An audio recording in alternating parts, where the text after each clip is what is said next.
মানুষের জীবনের শেষ পরিণতি কি হয় দেখো। একজন মারা গেছিল, কে মারা গেছিল জানি না, তো এখানে রেখেছে তার পোড়া ছাই হাড়। তো দুটো কুকুর এসে খাচ্ছে তুলে তুলে নিয়ে, দেখতে পাচ্ছ এদেরও জীবনে কতটা মানে অসহায়তা, খাদ্য সংকট, যে মানুষের পোড়া হাড় অস্থি সেখান থেকে তুলে নিয়ে খাচ্ছে।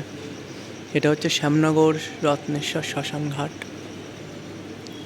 এই চুল্লিটা বন্ধ থাকে আর কি, বন্ধ, আগে এটাই চলতো।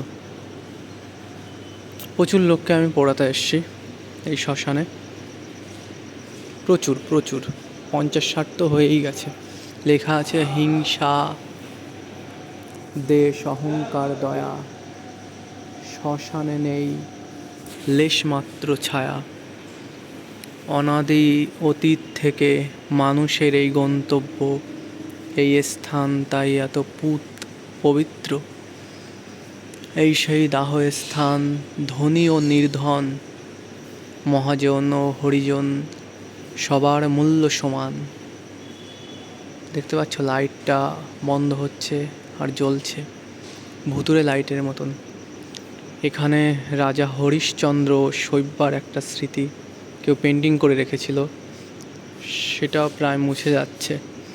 এখানে লেখা আছে, এক জন্মে একই দেহে রাজা ও চণ্ডাল, শ্মশানে দগ্ধ হয় সব মায়াজাল। এখানে স্বামী বিবেকানন্দের ছবি, রামকৃষ্ণ পরমহংসদেবের ছবি এবং শ্রী শ্রী সারদা মায়ের ছবি। খুবই পবিত্রতম স্থান শ্মশান একটা। এখানে কালী ঠাকুরের একটি ছবি, কিন্তু এখন শ্মশানে শুনশান, নির্জন পুরো জায়গাটা। আমি এখানে এসছি আর কি, ভালো লাগছে, এত নির্জনতা শ্মশানে সত্যিই ভালো লাগার। ও আরও একটা অপূর্ব জিনিস এখানে দেখলাম, যে দেবদেবীর মূর্তি। এখানে একটি বটগাছ আছে, সেই গাছের নিচে সরস্বতী, বোধহয় এগুলো সরস্বতী, লক্ষ্মীর প্রচুর মূর্তি রেখে গেছে। ভগবানরা এখানে নিজেদের স্বর্গ তৈরি করে রেখেছে নিজেরাই। সরস্বতী, গণেশ, লক্ষ্মী শ্মশানের দিকে মুখ করে প্রত্যেকেই বসে আছে। আরও একটি বিষয় এখানে আছে, সেটা হচ্ছে একটি কালী ঠাকুরের পেন্টিং, খুবই অপূর্ব দেখতে।